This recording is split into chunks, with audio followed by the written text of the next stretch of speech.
A few seconds for the chat to turn the cogs. Are you going to galvanise? Do. Cheney, your microphone is bigger than your head. Yeah, I know. It's. I've moved the camera so you're here rather than up here, and I've actually found the little stand for it, so I don't have the thing coming over. It's just a bit of space saving for now. And look at you, all professional with your green screen as well. Yeah. Are you gonna? We need to get some effects on there, make it look like you're on like a desert island or something. Yeah. Only problem is because of the shadow, it doesn't quite. I get all the fuzzy round the edge. That's nice. It's like a little drop shadow. It's a nightmare. Flipping heck. Okay, right. Let's get cracking. Kizra's in the chat. Hello. We'll get onto the topic in a few minutes, but let's do some introductions. So, hello, good evening, welcome to the OLL show live, as it always is every Monday at 7:30. I am joined this evening by Mike. Say hello, Mike. Hello, me. And Cheney. Hello. I think. And Jack. Hello. Yay, hello. Oh, Jack, your microphone seems a bit better this week. What have you done differently? It's just my MacBook that I've got my headphones. I've not got no headphones, just Mac. Mac in it. Very good. And Cheney is back for the first time since before Christmas, I'm guessing. Yeah. Awesome. Yeah. Cool. My last appearance was the Christmas episode where we went on a nostalgia run of all things 90s. Yes. It was just us, wasn't it? I think on that one. Yeah, it was. Yeah, it was a twofer. Yeah. This is the first time that we've actually been all four of us for probably like 4 or 5 weeks now. So that's good news. Thank you very much. Right. Kisra was also going to say that Jack sounds good tonight. Fantastic. Good news. Right then, so what are we going to be talking about tonight? Well, you've probably seen from the thumbnail and from the actual social media posts that I've remembered to put out, albeit they were quite late, to be fair, going out, but I got them done nonetheless. It's getting better. We are going to talk tonight about the Nintendo Switch. And we are going to be discussing everything, really, with regards to the Switch. Was it a good Switch? Was it a good console? How did it perform? Did we like it personally? Did we like the games on it? Did it do enough? Did it deliver on its promises? And are we ready to move on to the Switch 2? And then after that, we're going to talk about whether the Switch 2 is actually worth it. So we'll get to that. Oh, Emily's here as well. Hello, Emily. Hello, WV as well. Look at that. Everyone's all dropping in. Lovely to see you all. As a fellow alcohol lover, I am very jealous of the little concoction that Emily has made. Oh yeah, that looked really pre-stream. nice. Yes, we will be coming round. For anyone who doesn't know what we're talking about, Emily's been posting her evening drinks in our Discord, and you can also join our Discord. You'll find it somewhere on our socials. I'll pop a link in the chat as well towards the end. So, who would like to kick us off then and talk about the Switch? I think we can all agree that it was a very successful console. But does anyone have any hot takes on whether it was as successful as expected or whether it overperformed, underperformed? Who might like to go first? I'll go first. I think when we talk about the success of the Switch, I think it's just not an interesting discussion to talk about the monetary aspect of it, because the beginning and ending of that conversation is it made a lot of money. That's not really sort of what is sort of that interesting to talk about. But I think when it comes to the Switch, the thing that I've noticed is that whenever Nintendo feels like they are on the back burner, like they're up against the ring, they seem to really put passion and effort into things. And then when they get success, they get a bit lazy and kind of put themselves back. You know, like say like the Wii came out swinging, and then once they got to the Wii U, it was like, yeah, we can just coast on our laurels. And then the Wii U was failing, and now it's like, oh, we got to really try the Switch. But now the Switch is successful, it's like, oh yeah, we can just sort of kick back now. So I feel like, yeah, Nintendo's kind of in a lazy phase, I guess, for lack of a better term. You mean a lazy phase now or at the start of the Switch generation? Now, I think it's hard to debate that the Switch came out the gate swinging. I compiled a list of from my own personal recollection of all the major games that came out, you look at those first 3 years, basically everything 2017 to 2019, it was all killer, no filler. Like, it's only really after the pandemic onwards where I think they kind of trailed off quite considerably. Mm-hmm. I think they had a very strong start, didn't they? But in typical Nintendo fashion, it didn't launch with many games, did it? We only really had... I mean, Breath of the Wild was that was really the only reason to buy the console on day one, because 1-2 Switch certainly didn't really shift any units, did it? And Breath of the Wild... Sorry. Go on, Jack! And Breath of the Wild was just a port anyway. Like, it was just an upscaled version of an already released game. Was it? I don't know. Breath of the Wild was a Switch. It was a Wii U game. Yeah. I would say it was a Switch game first and foremost, and then ported to the Wii U rather than Wii U going to Switch. Maybe I don't know. Have I got that wrong? What do you think? It was Jack? always developed for the Wii U. Like, you can look back like YouTube videos of them testing it on the Wii U. So it was always supposed to be on the Wii U. So Jack is right. They just launched it on both consoles at the same time. I remember in my game days when I went to the game conference, and the announcement of the Wii U was taking place during the time that I was at the game conference. And that was when they announced the price of the Wii U, and everyone was like sucking air through their teeth because it was like so expensive. But I do remember when we first got, you know how shops you'll get like fake like pre-order DVD inlays for the boxes to make your pre-order shelf displays.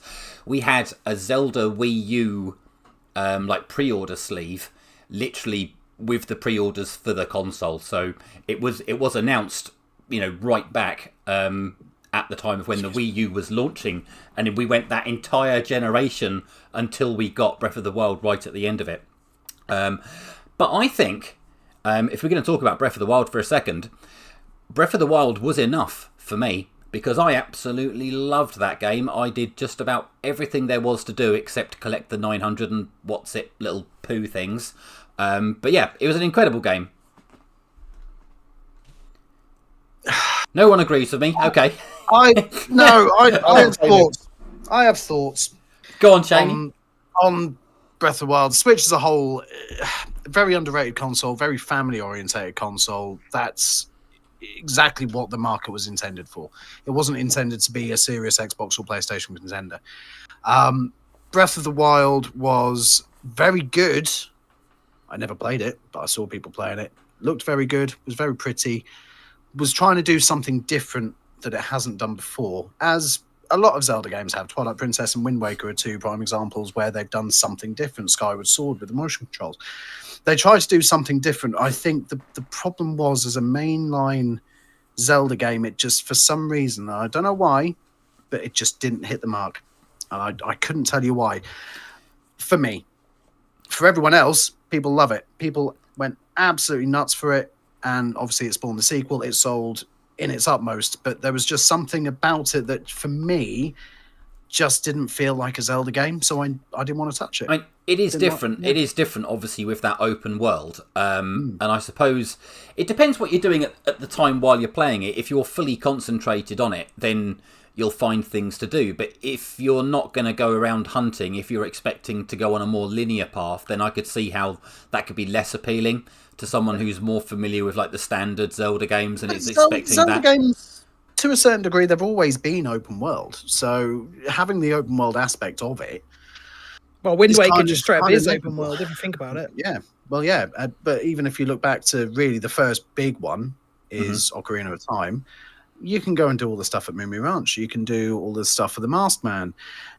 It was always open world, and it's always been open world. I think my problem that I had with Breath of the Wild is they tried to make it too much like your big games at the time. You got to think Uncharted was absolutely massive at the time. They were trying to make it too survivally. You've got to craft all this stuff, and it doesn't. I don't know. It just, for some reason, it just didn't land with me because it took away effectively what it was as a Zelda game and tried to do something different with it, which is fine. Go for it, but it just didn't land. Okay, cool. All right. Anyone else want to chime in on Zelda, or should we talk about some other games at this point? I just want to say just very quickly, because I got Breath of the Wild was my first Zelda, and then I later went back and played all of them. But I think my opinion on Breath of the Wild then isn't what my opinion is now. I think it was at the time one of the best games of all time. I loved it. I thought it was amazing.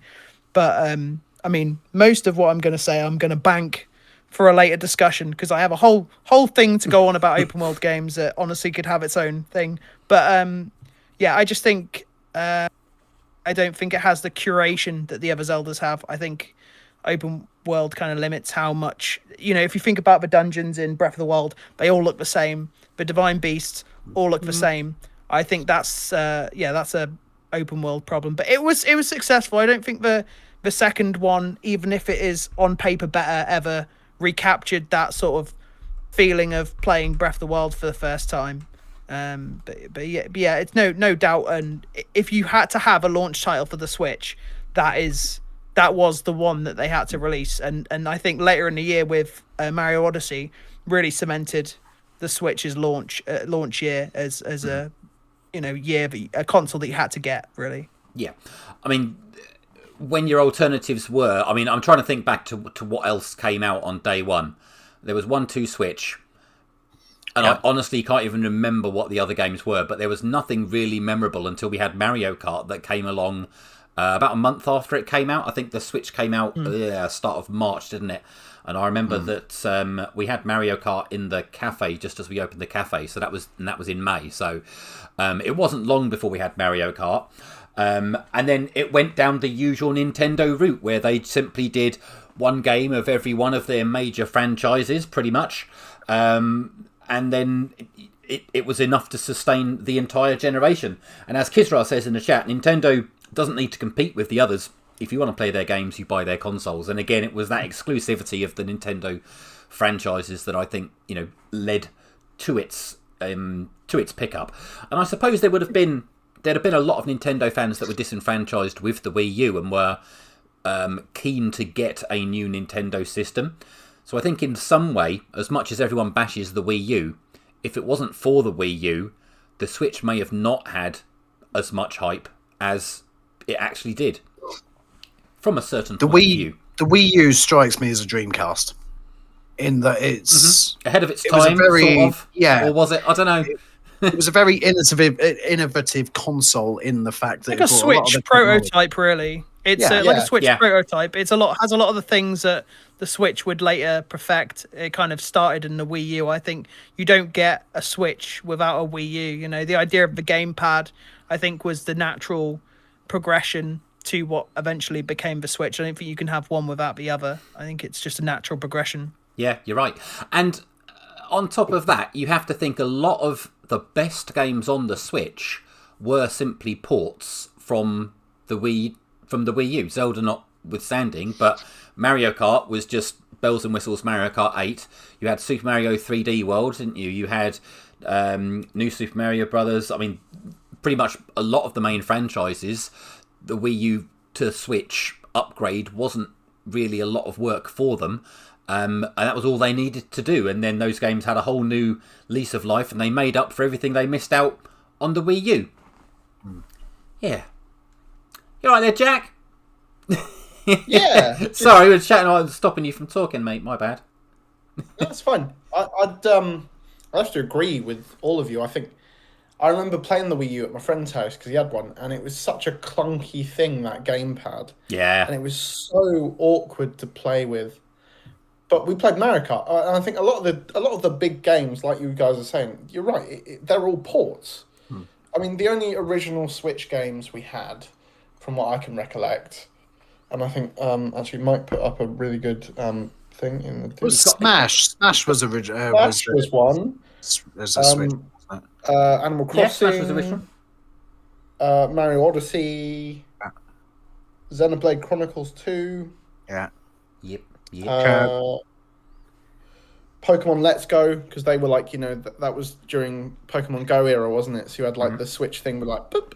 Don't even get me started on that. The one thing that still ticks me off to this day is the fact that they didn't release Let's Go Maril or something else from Pokemon Gold and Silver and basically just remake Gold and Silver. It really still irks me to this day. Yeah, they were a bit slow on the uptake with Pokemon games, weren't they? Let's see what else came in 2017. Mario and Rabbids, Mario Odyssey, which I think most people would agree Mario Odyssey is a very good Mario game. Anybody here disagree with me? I like that game. I have weird feelings about it. The same feelings I had with Breath of the Wild, where it was my first of that type of game. Like my first 3D Mario was actually Odyssey, because I never grew up with Nintendo console. But then I went back and played the other ones, and again it leads into the whole curation thing. Like the moons are just so forgettable. Like 90% of them, it's just like you don't even have to get most. There's of them. There's a moon. Do this. Sniff. Here's a moon. Collect these coins. Here's a moon. Whereas if you think about like I don't know, something like Bob on Battlefield, you can every star. It's the same with any, like with Galaxy, with Sunshine. Every star feels like it was meticulously placed, and it was memorable, and it had a certain. Whereas I feel like it's just like with Breath of the Wild, I think it's too much, and I think it takes away from the creation of it. I like the levels on the whole, but yeah, I don't know. I don't love Breath of the Odyssey as much as I did when I first played it. Jack, do we think that Odyssey, Breath of the Wild, and stuff were put out as sort of, you know, like some consoles launch with launch games, and they're like, you look at the PlayStation, that had Astro Bot built in. That was brilliant. I remember playing Astro's Playroom and really enjoying it. Do you think those games were just developed just to have something for the Switch? Because for quite a while, when the PS5 launched, I swear it had like 5 or 6 PlayStation 5 exclusive games, and then it took, you know, that time to get it where it was. I think, probably... I mean, Zelda, they had to have Zelda on day one. They had to. Mario didn't come out until later in the year in 2017. Mario Kart, they were probably aiming for day one, and they didn't quite get it, but they got pretty close. But, I mean, they were very slow with a lot of their other games, weren't they? Like we didn't get a Donkey Kong for some time, did we? Until they ported, what was it? Tropical Freeze, I think it was. Yeah. We didn't get a proper new one for a long time. We did get Splatoon 2, and we did get Xenoblade Chronicles 2 in 2017. And I'm conscious I've got to go through another 8 years here, so I'm going to accelerate a little bit here. 2018 we had Bayonetta 2, excellent game, loved it. It was a shame that only 5 people got to play the game. Tropical Freeze was the Wii U port, 2018. I'll come back to Smash in a second. Captain Toad. My Captain Toad is my spirit animal, for anyone who didn't know. Captain Toad's Treasure Tracker. A whole game made out of some random levels from Mario 3D World, wasn't it? Hyrule Warriors, 7 out of 10, all day long.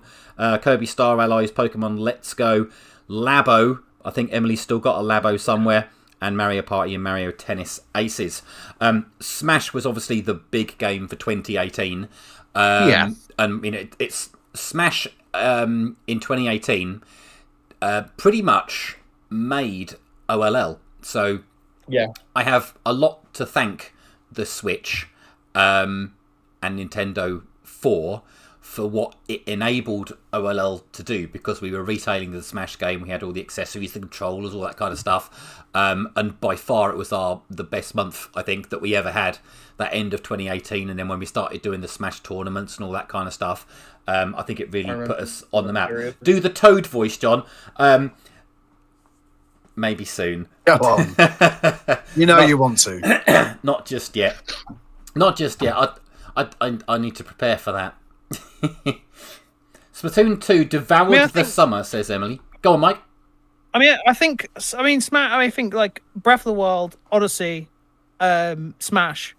Those were like those 3 games. I think more than any other game on the Switch were like cultural moments. Like even outside of the gaming sphere, the amount of like games inspired by Breath of the Wild, the amount of like memes and the amount of like hype around the DLC characters for Smash Ultimate, like the the amount of obviously like Odyssey, like again, like loads of memes and speed running culture is huge now for Mario Odyssey. It's like, I'd say if you had to distill the Switch to 3 like premier games, I'd say those were ones that were really like the cultural, really gripped the culture of what is, you know, what the Switch can do. But I think the problem is with me is that's in the first like I said, the first half of the Switch's lifespan is incredible, all killer no filler, and then the second half, sort of maybe 2021 to 2025, it's just kind of it's just a big whiff, like nothing that exciting apart from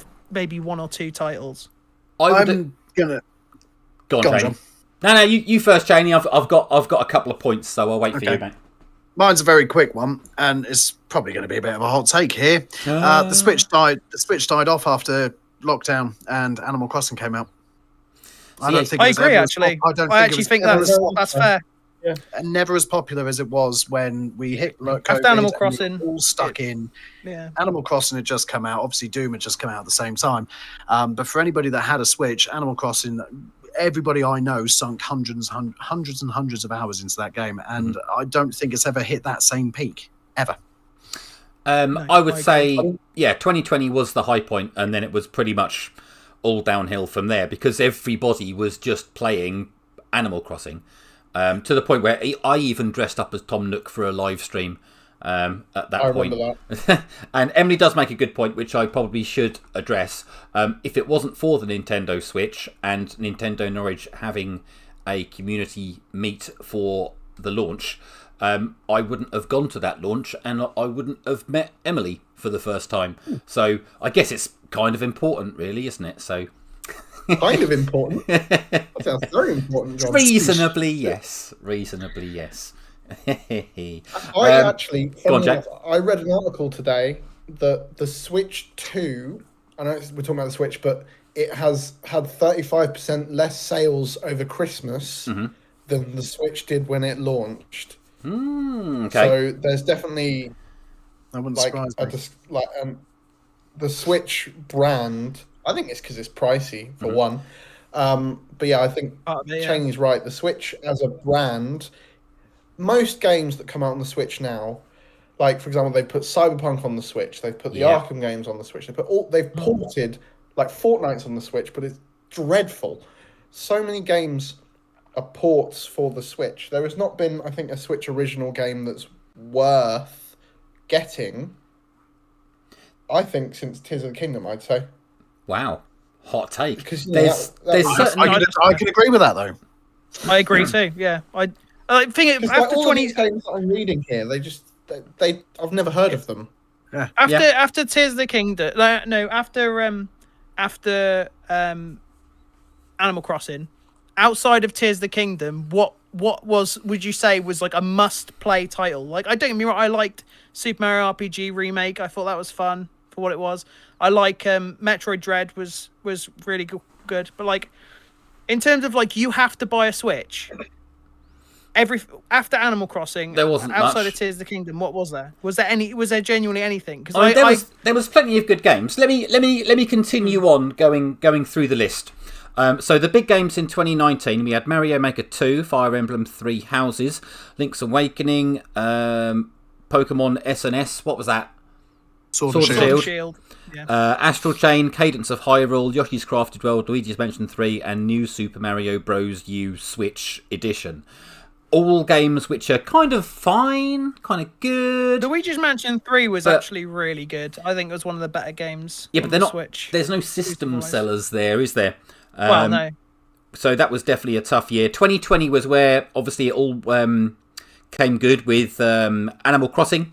We had Paper Mario, Pokemon Mystery Dungeon remake, and remaster of Xenoblade. And then also, go on. Just going to make a very quick point whilst we're on 2020. I actually don't think the Switch would have been as successful as it is because of Animal Crossing if we hadn't all been stuck in lockdown and people wanted to play a single player game to pass the time. Totally helped. Absolutely. I think if we were still on Super Mario, if we were still on Smash Brothers, or we were still on Mario Kart 8 Deluxe, I think that would have just killed it off. Yeah, and it had enough games in its library to keep people busy, didn't it? 2021, Metroid Dread. Was Metroid Dread really 21? Wow. Okay. Yeah.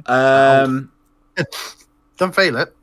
Another Pokemon remake. What's BDSP Pokemon? It's the Diamond and Pearl remake. That's brilliant. Diamond and Pearl. Diamond. Yeah, Brilliant Diamond. Which I should know. I was literally selling the game at the cafe at the time. New Pokemon Snap, Mario 3D World plus Bowser's Fury, Mario Golf Super Rush, Mario Party Superstars, and WarioWare Get It Together. So you can tell they're really running out of their number one franchises by this point. Crikey. 2022, Kirby and the Forgotten Lands, Splatoon 3, Bayonetta 3. Bayonetta 3, I'm sure, I think I've still got it in one of these drawers down here. Kisra loaned it to me about 3 years ago now. One day I'm going to get around to playing it. Okay. Xenoblade Chronicles 3, Pokemon Legends, Fire Emblem 3 Hope Switch Sports, Mario and Rabbids Sparks of Hope, Pokemon Scarlet and Violet. So yeah, I mean, we're getting into proper sequel territory at this point. 2023, we obviously had Tears of the Kingdom, Super Mario Bros. Wonder. I played that for 15 hours, thoroughly enjoyed it, and then forgot all about it. Advance Wars, and then that's pretty much it. And then, just looking ahead to 2024 and 2025, there is nothing. There is nothing in there that sounds exciting in any way whatsoever. So it's a good job we've got the new one now anyway. If you think about it, like, if you outside of Tears of the Kingdom obviously being the huge exception, but if you think about the momentum, like Breath of the Wild and games like that were so big that everything around that orbited it made crazy sales. Like Mario plus Rabbids, which is a highly underrated game. Mario plus Rabbids is actually really good.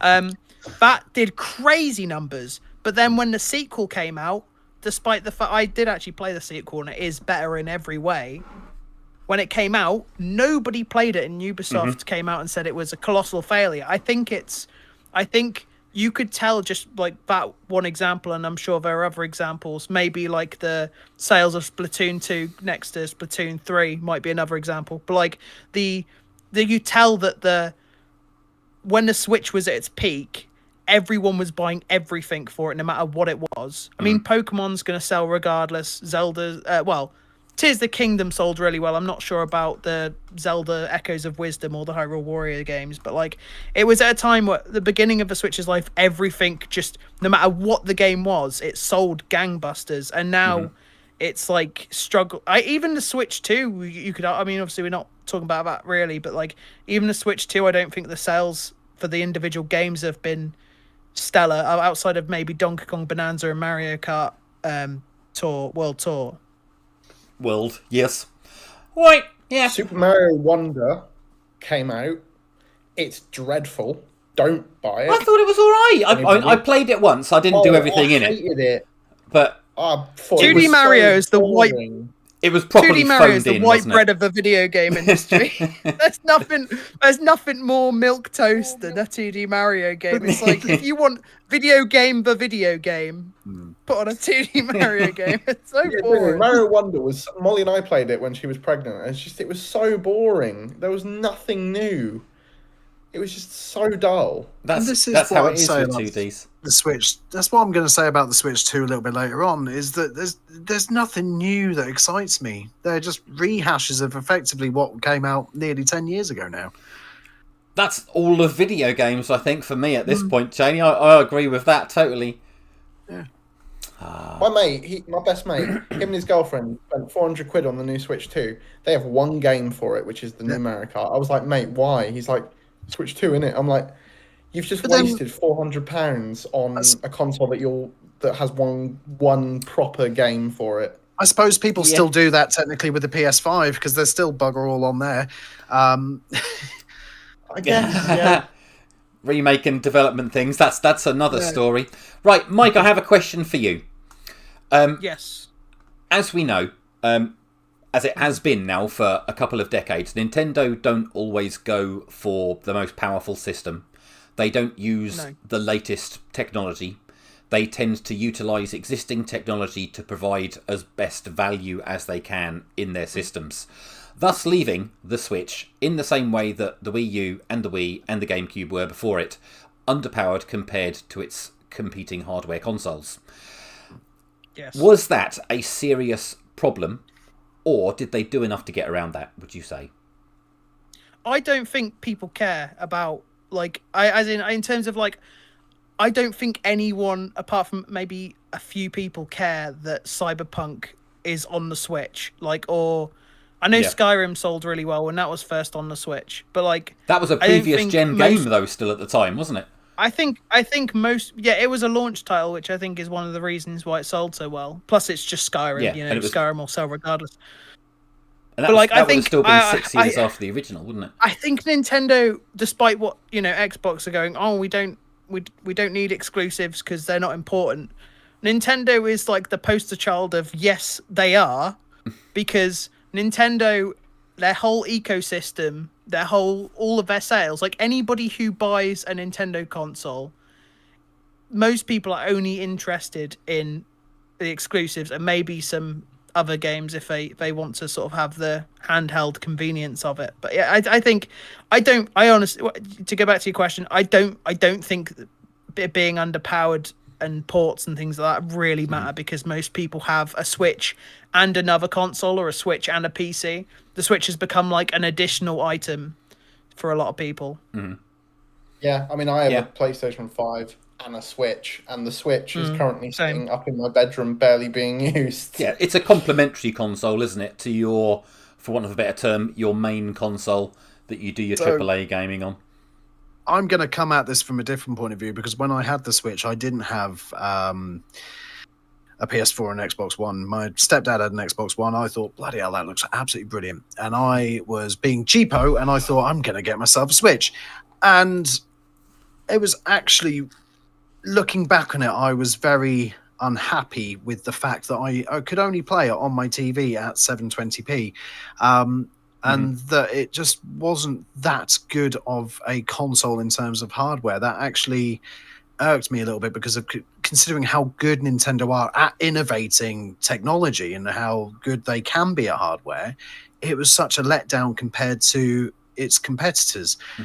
But that was all I had at the time. So it was a put up and shut up kind of situation for me, if that makes sense. They have...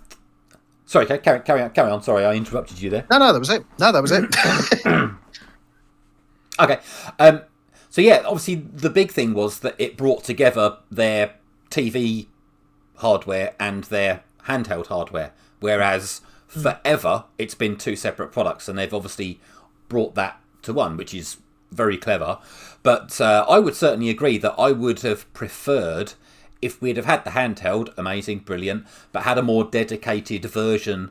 I'm surprised they never released like a TV standalone console that was capable of doing 4K or higher res. Or I mean, whatever. I know they did the OLED version, but that was, they did the Lite as well, 4 which was or 5. only handheld. Yeah, but they were both 4 or 5 years late compared to maybe what they should have thought about. Whereas the PS Pro, the PS4 Pro, PS5 Pro has come out like a year or two after the initial launch of the main console. So they kind of slacked a bit on that. And that's the one thing that's just always irked me about Nintendo. Brilliant game makers. You know, if you love the games, you're going to get a Nintendo console. It's as simple as that. But their technology, for how good technology can be in 2025, they fall short at every turn, despite how innovative and how adventurous they are with what they're producing. Yeah. Jack? I think the most fun, I was just thinking about this, the most fun I've had with a Switch has always been like as a party game console. Like, I've played Mario Kart on the Switch ridiculous amount of times, Smash Brothers. I remember it was just before lockdown, I was at my uni accommodation, and like a bunch of us were all playing Smash Brothers, and it was great. And again, like here, played like a crap ton of Mario Kart with Molly and our friends, and like I've played Smash Bros with my brother. I think it, like the Wii before it and the Wii U in some extent, more the Wii, I think Nintendo have like the party console market more than anybody else. Yeah, that multiplayer thing. Like, yeah, the multiplayer, like the Wii had, you know, Wii Sports, Wii Sports Resort, Mario Kart Wii, all that stuff, and then the Wii U had ports of those, and then you had New Super Mario Brothers, and then the Switch has had about 5 or 6 Super Mario parties. It's had, Smash Ultimate, which I'd argue is probably the best Smash Brothers game. I've played Brawl, and that was pretty good, but I think I quite liked Ultimate. Mario Kart, it's definitely a party console more than it is. Like, yes, there's some good single player games on the Switch, but I rarely get my Switch out, and if I do, it'll be like, oh, should we all play Mario Kart, or should we play this together? They've been doing that since the late 90s. They've been doing that ever since the Nintendo 64 came out. They've always been great family and multiplayer games, game consoles, but the hardware is not there. Yeah, they used to be at the front of it, but yeah, they don't bother now. Yeah. Sorry, go on, Mike. I definitely feel like that I'd be amiss if I didn't address the fact, whilst Cheney brings up the Switch itself, because I think as much as the games are important, I do want to mention with the Switch, I kind of hate the Switch in terms of the build of the console itself. So, for example, I have many reasons why my Switch is collecting dust. One of which is the fact that my Joy-Cons don't actually connect to the Switch. So you slide them on and they don't actually connect. So I can't actually play my Switch how you're supposed to play a Switch when it's handheld. And it's not a case of switching out the Joy-Cons, which I've been through about 5 pairs of them. It's the fact that the actual little connectors on the side just don't work anymore. So the only way I can play my Switch handheld is if I kind of prop it up on my lap, like I'm doing like I'm rocking back and forth, like I'm in a psych ward, and just have like the Joy-Cons like on my look like I've got an extra pair of bloody like an extra long, it's like what's even the point? I don't think I've met anybody yet who has not suffered from both of their Joy-Con sticks going that way and having the drift. And again, stick drift. No problem. But again, I don't see that in Xbox controllers or PS controllers half as much as we did with the Joy-Cons. They definitely make it as cheap as they can, don't they? Shall we have a quick check-in with the chat? Let's see what everyone's going on about today. WV was very excited when Paper Mario came to the Switch. They played it a couple of times and haven't touched it since. They also got Cyberpunk on the Switch too. Polycomical kept falling off cliffs in Skyrim, and there was a time that they were told not to kill a chicken, but they still did it anyway. Yes. Emily says Nintendo's problem is that we are just tired consumers. Nintendo is good at what it needs to be good at, says Kisra. It doesn't matter that they're behind others in specifications. The games people buy Nintendo for are fun, and there have been some impressive ports. Emily says they could re-release my favourite game tomorrow, and I would be too tired to consume it. Polycomical just says sock puppets are much more affordable. WV's original Switch is now collecting dust, and Nintendo fosters a wider gaming community more successfully than other gaming companies. Absolutely, can't disagree with that one. Portability helps, not very practical to drag an Xbox or a PlayStation around. That's another good point. Sega are also very good at engaging with their fan community, says Polycomical. Garbage Pail Kid, I know it gets lots of hate, but the PlayStation Portal has replaced the Switch for them. And when it comes to handheld gaming, I do occasionally have a look at the PS Portal, and I do think to myself, you know what, I could probably make use of that. But I don't find myself in enough scenarios. Where I would need that portability. So I mean, I've already got. Because I've just found under my desk here, I haven't touched it for at least a year, but I found my Switch, and oh my god, it's so small! It's so small! Because I've got, if I can show you here, hang on. If I'm not breaking it here. Emily's Steam Deck. This is a proper beast. That's this is huge. Oh, look at this. You can see your reflections, guys. Oh, I can see my reflection. You can see how the sausage is made. Oh. But if I can put them side by side, I can't get it far enough back. But look how tiny it is.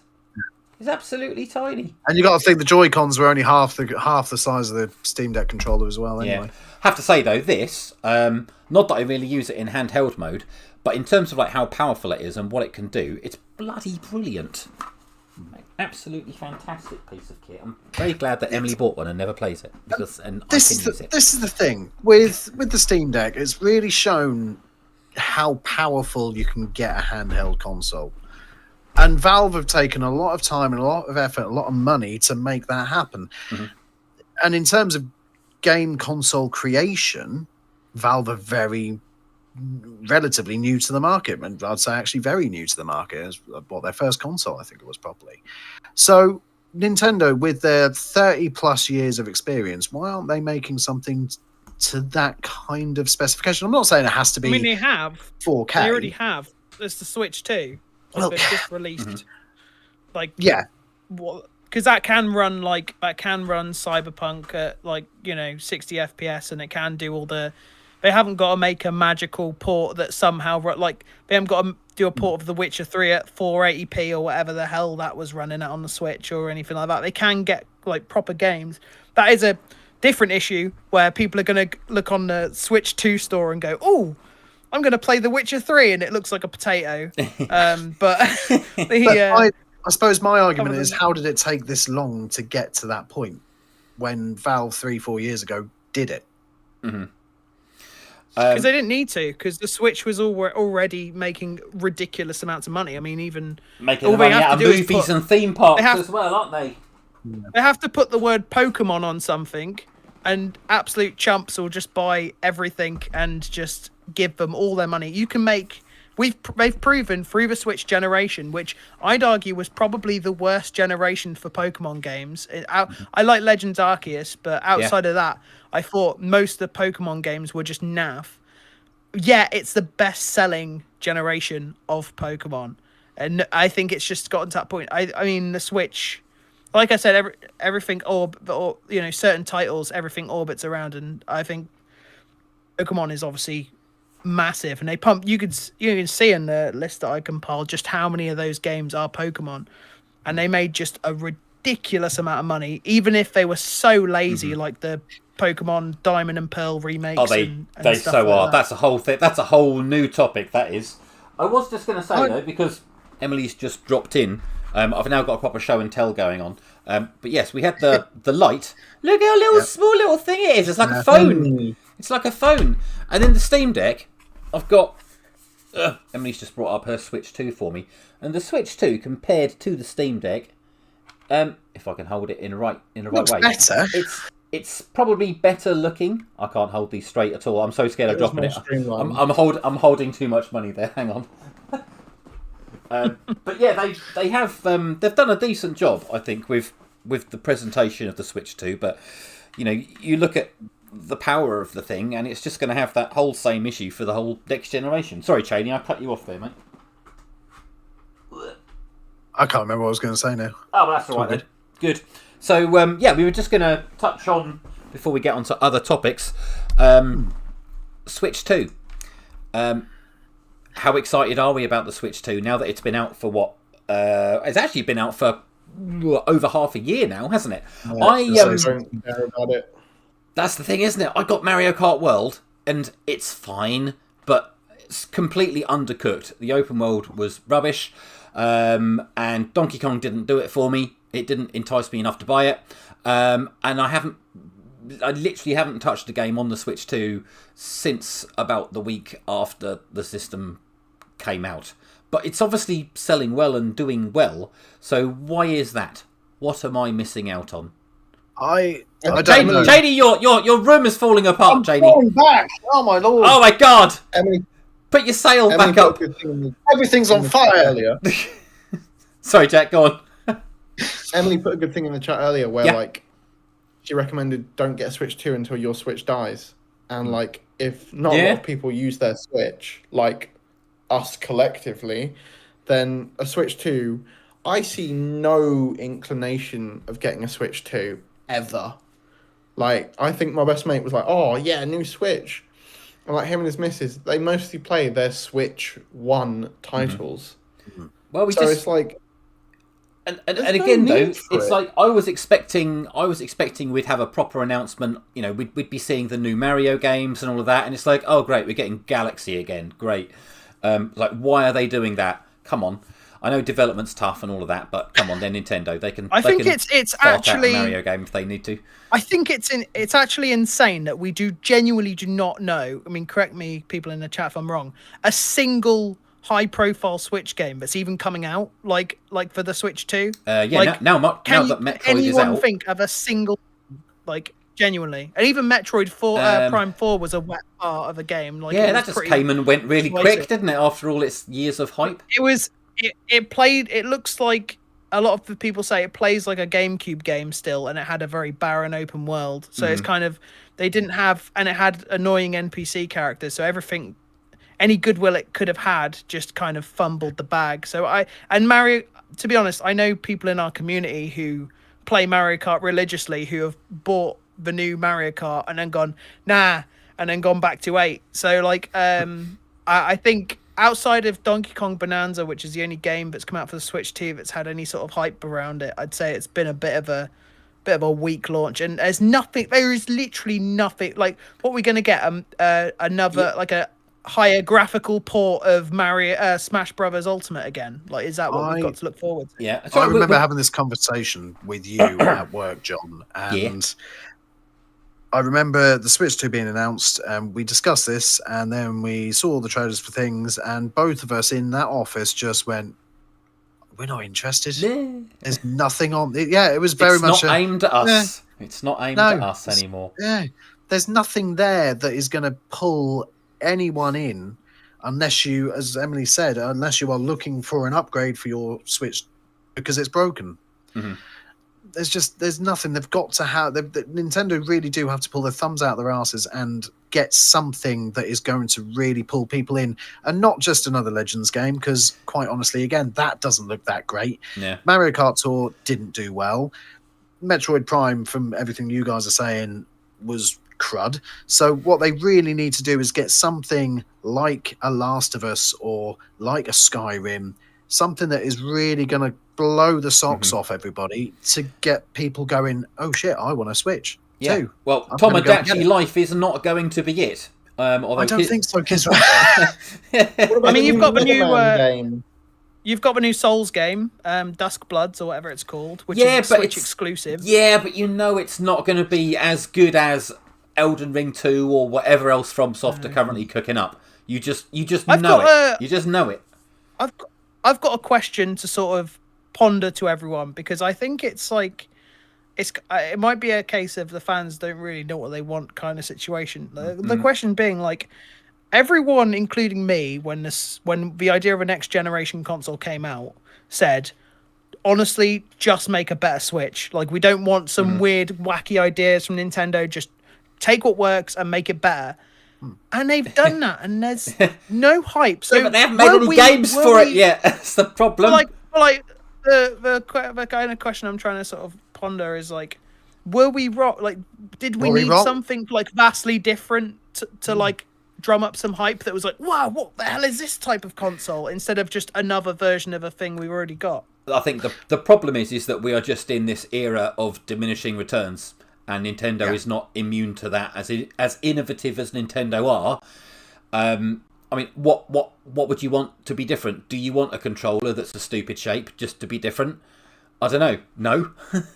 What else do you want it to do? Everything is converging now to the optimum shape of this, the optimum design of that, the optimum format for resolution and whatever. It is all just converging, and another couple of generations, and I think consoles will effectively just be one common format, because they'll be so close together.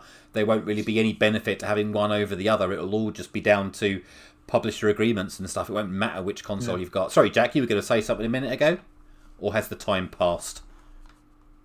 Oh, was I? That's fine. I can't remember what I was going to say now. We can move on. Let's leave our Switch 2 bashing for another time, because we are now already 50 minutes in, and we've got to talk about this week's poll that went up in our Discord. We asked our Discord/OLL community, what is the best superhero in video games between Spider-Man and Batman? Do you have the results there, Mike? Because I don't have them in front of me right now. I put up 2 polls, one on the YouTube channel and one on the Discord, and it was very much a sort of split on the YouTube. It was like about 60-40. People generally, but across both, people generally believe that Spider-Man, pound for pound, had the better games than Batman. Which, to be fair, I agree. I agree with. I think the Arkham games, everyone talks about how great they are, but that is very much the exception. That's it. Everything else was average. Yeah. Whereas with Spider-Man, you've got the iconic classics on the Super Nintendo, like Absolute Carnage. You've got the PS1 stuff. You've got the movie tie-in games through the 2000s and the original games like Shattered Dimensions and Edge of Time. But then obviously you've got the new Sony ones as well. Yeah, and you've got the new Sony ones as well, like the PlayStation exclusive ones. So it's to be honest, there's not really been a lull for Spider-Man, whereas I feel like Batman outside the Arkham games is not really anything worth delivering. Yeah, it's Lego, but that's it. Yeah, I suppose. Oh yeah, Lego Batman. That's true. This poll raised a very important question internally for me, and please allow me to muse. There was no Superman on that poll, and I was quite surprised. But then when I go back and I think about it, why hasn't there been any many Superman games, if any, since Superman 64? Which was one of the worst games of all time. Exactly. I mean, my point is, he's quite. If you have Superman, the upper echelons of superheroes. It's Superman, Spider-Man, Batman, maybe a couple of others. Why is Superman left out? I can answer that. I can answer that one. Go on, John. All right, then, and then you can tell me if I'm wrong. I think the reason we don't have many good Superman games is because it is very difficult to create game mechanics whereby you can be Superman and not actually have a challenging game to play.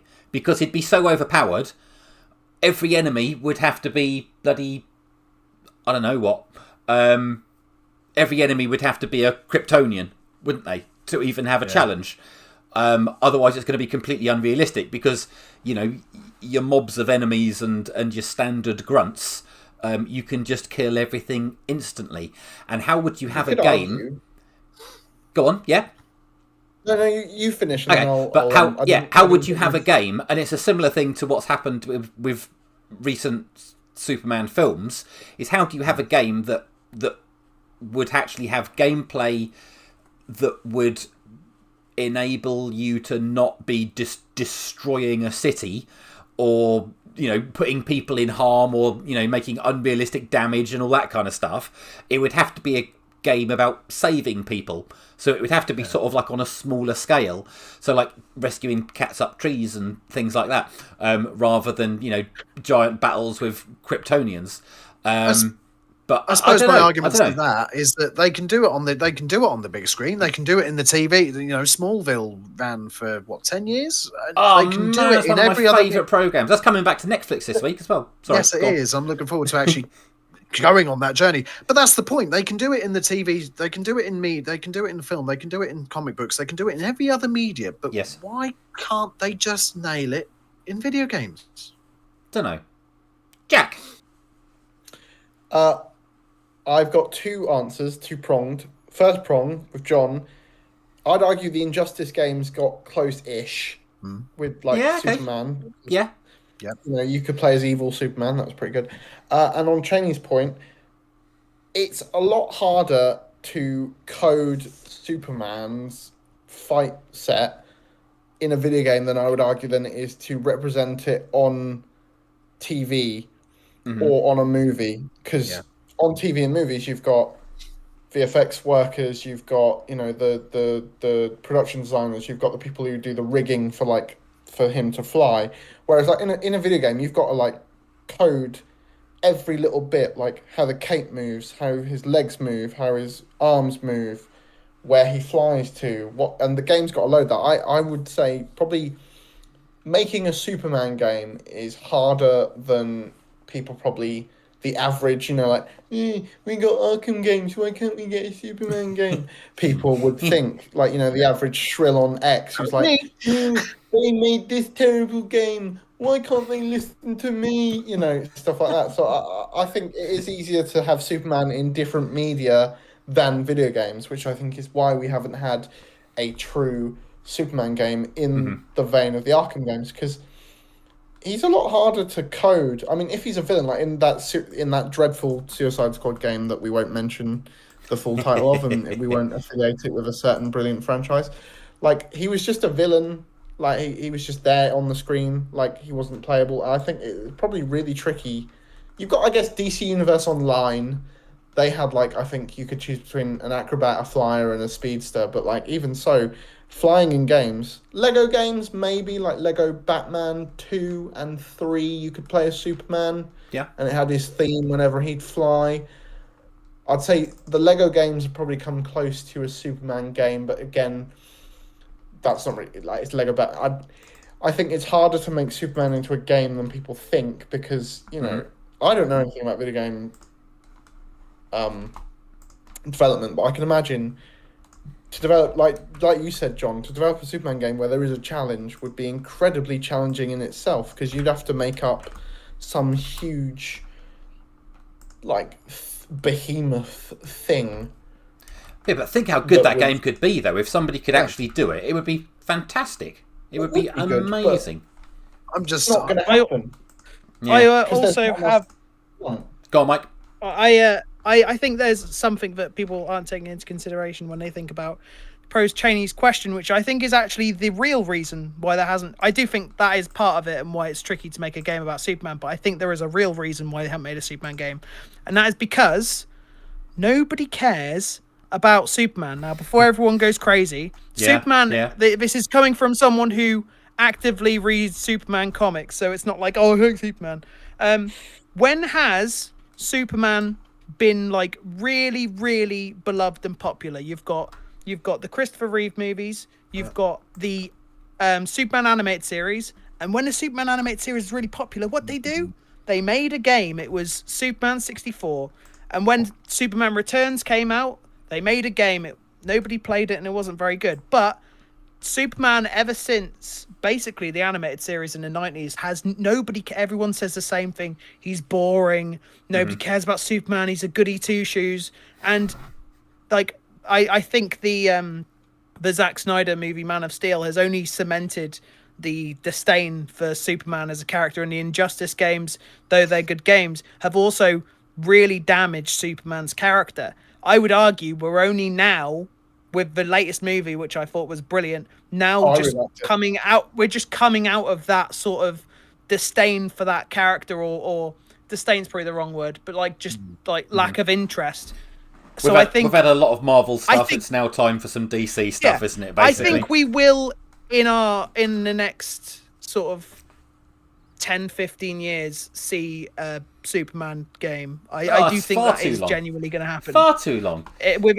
You say that, but each game takes a new game takes like 6-7 years to make. It does now, actually. so. Yeah, PlayStation 7. So I think it will come. I think people have Superman's more popular than it's been in years. So but yeah, I think that's the main corporate reason why they haven't made a Superman game, because they don't think it'll sell. They need a new. They've got that movie trilogy to be finished before they go with that. Okay, well, thank you very much for that, chaps. Garbage Pail Kids chatting away. Was Superman in Mortal Kombat? No, it was Injustice series, wasn't it? But they have made a very good point. Versus DC.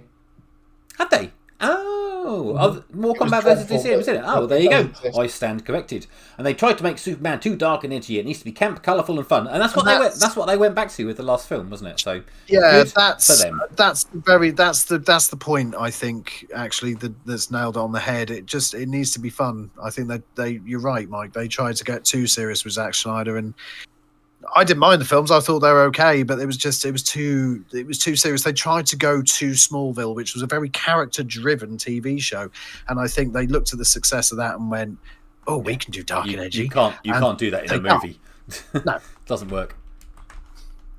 I think that was just the problem with this whole Snyderverse thing. I think he just went like a dark approach, and it really tanked DC as a brand. It did. It which really is why held it back, didn't it? Yeah. They just need to, in the new Superman game, they just need to let you pep crypto and it will sell 10 million copies. We just need a As long as crypto game. A crypto game. That's all we need. Yep. That's all we need. Cryptocurrency. Right, let's move on to our last thing, which is just some OLL news and updates. So, you may be aware, there's a certain video games event coming up on the 11th of April at Epic Studios in Norwich, which is OLL 26, being organised by us lot. I guess, well, mainly me, but kind of us lot. We'll all be there and we'll all be doing stuff. You can get your tickets now on the Epic Studios website, or as you're watching right now on YouTube, you can click on the link that is coming up in the chat right now. Look at that! I've made it work. Woo! You can also see the full information and the full description of the event. We are now racking up our traders, which is good news. I'll be popping out an announcement. Probably, where are we now? We're nearly halfway through January now, aren't we? By the end of January, we'll be announcing all of our primary traders, artists and exhibitors, of which I'm at the point now where I'm having to say no to some of the applications, so that's going well. There are, I don't know exactly unless I have a look, but there might be a couple of Super VIP tickets still available. Full day tickets are going to be available at all times, of course. The other good news about OLL 26, which is kind of not news because I can't really share anything yet, but I've actually got a call with a certain Dominic Diamond this week, where we will be planning out what we'll be doing for the evening part of the show. So stay tuned for some announcements and news on that very soon. If you want to get the latest news from OLL, though, you can, of course, follow us on all of our socials, and in particular, our Discord, which I've also got a link prepared that I can drop into the chat right now. So if you click on this link in the chat... It's gone full Blue Peter, chaps. Look at me doing two links in the chat like a professional. You can go on the Discord and you can send us messages directly and speak to the OLL community. Come and talk about your new games, old games, collections, anything you like. Come and share your own socials, your own videos, your own channels as well. You can do whatever you want in there. We always love to see it. You can also catch us in this week's upcoming YouTube videos, because Mike has been beavering away like a man possessed on creating a selection of videos that you'll be able to enjoy this week. Would you like to give us any sneak peeks, Mike, or shall we let people find it for themselves? We of course have our playthroughs of John playing Final Fantasy VII. Not only the stuff that he's doing live, but also edits from Jack, which are of the playthrough of the stuff he's already done in a more digestible format for those who maybe don't have a spare 2-3 hours to watch a live stream. That's a easier way to consume sort of the best parts of it. We also have many shorts. So for those who don't know, we have now every month, hopefully, we'll be doing a meet at the cafe, which will be a big community get together. But we've also, not only have we been sort of spending time with everyone that sort of turned up, which was really nice, but we've also started making YouTube shorts and things like that.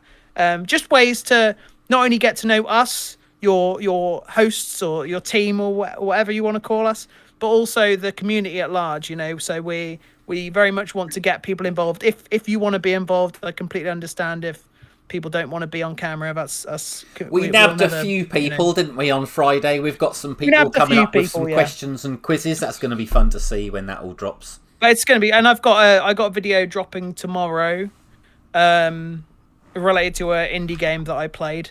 So for anyone who didn't watch the last one, I've been saying on multiple streams talking about The Messenger as a game that I was really happy with. So if anyone wants to see how what I thought of that game and a little bit of what it's about, that came out last week. So that is currently on our channel, and there's another indie doing game quite well, that one, tomorrow. So excellent. Yeah, there's plenty of stuff to look forward to, and there's more stuff in the pipeline that hasn't materialized but is in the pipeline. So when it becomes something, you'll know about it. It's all coming.